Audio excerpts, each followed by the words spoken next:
Honestly, I can't believe it's been 5 years since Horizon Zero Dawn came out. How's it going, everybody? I'm Keegs, and Horizon Forbidden West has finally released, and after spending a couple days with it, I wanted to give my initial thoughts and impressions after spending roughly 10-ish hours in the game.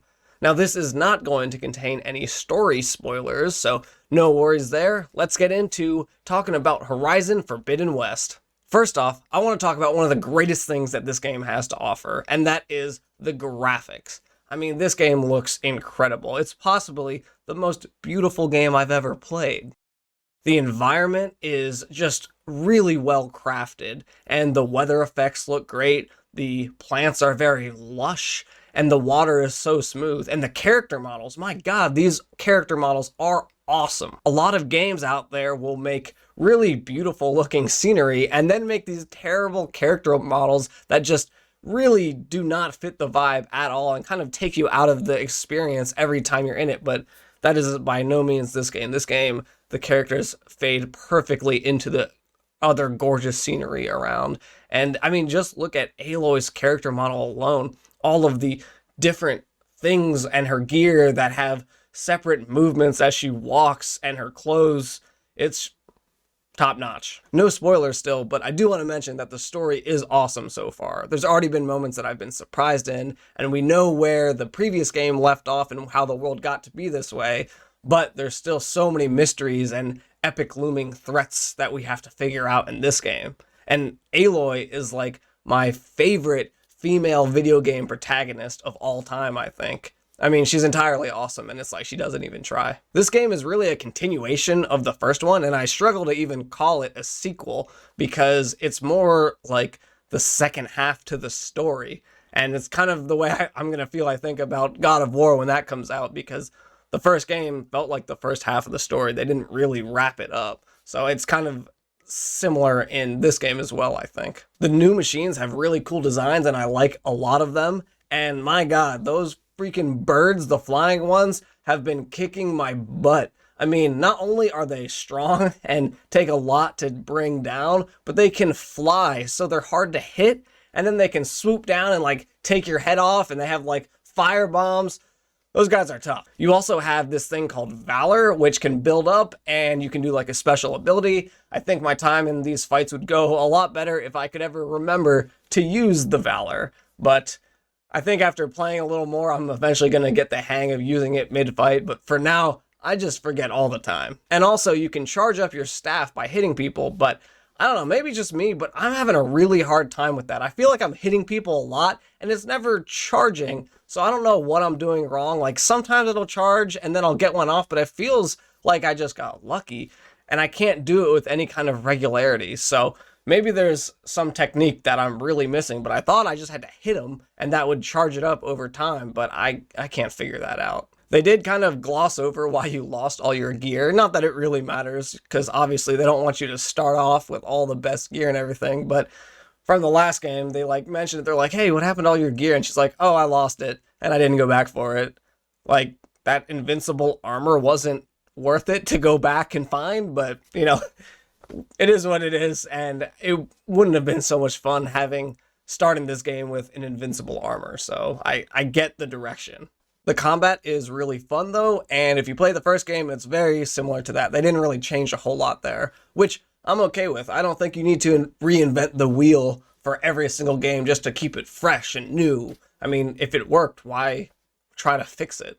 And I think this game works, and it feels really good, so I'm happy that it still feels really good. The exploration in this game is really fun as well, and now that you have a glider, it's super fun to climb to the top of mountains and jump off, because before it was always like, oh, I gotta climb all the way back down, but now you can glide off, though you can still rappel down things, which I think is pretty cool, and that's always a really fun animation every time she jumps off of something and like throws her thing up, so I appreciate that. But exploration generally is fun. You can hop on your mount and ride around too, so there's a lot of good ways to traverse the map.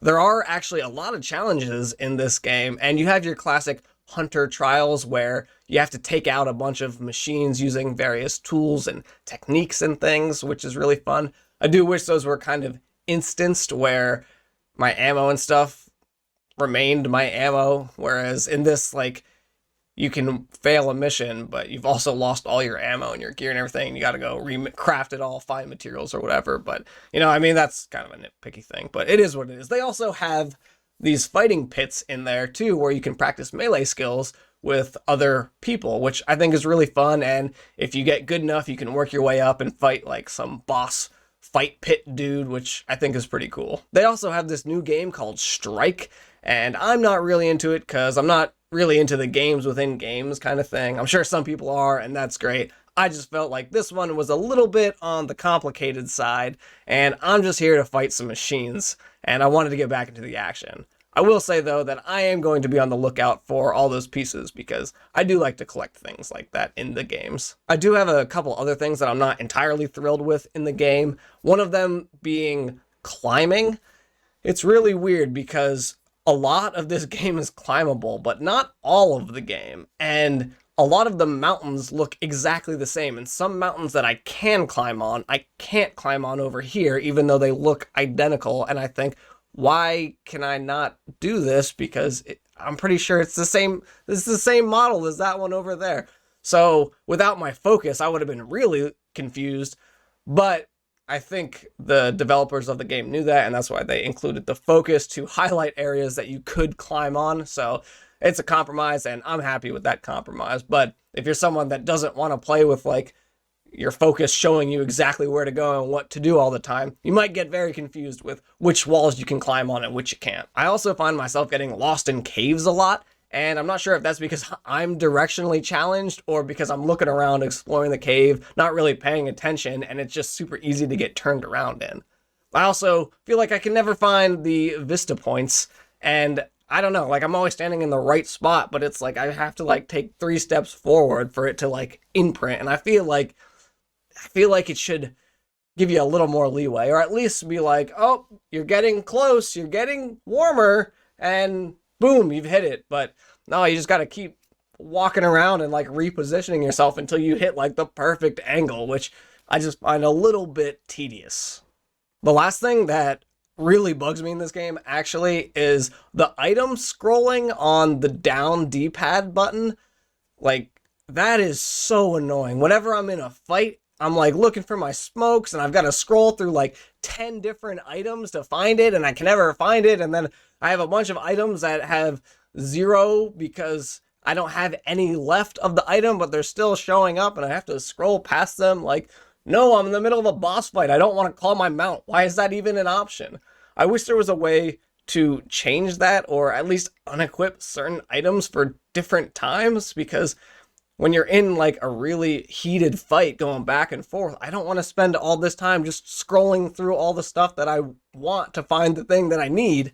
So, I don't know, maybe there is a way and I just haven't found it, but if somebody out there knows of a way to change that or make it a little easier to use, then I would be very interested. Overall, though, I am in love with this game, and I can't wait to get back into it and start exploring some more and finish up the story and all of that. So let me know, what were your initial thoughts in the game, and did they change throughout the story? But I'm Keegs, and I hope to catch you all in my next breakdown video for when I finish Horizon Forbidden West.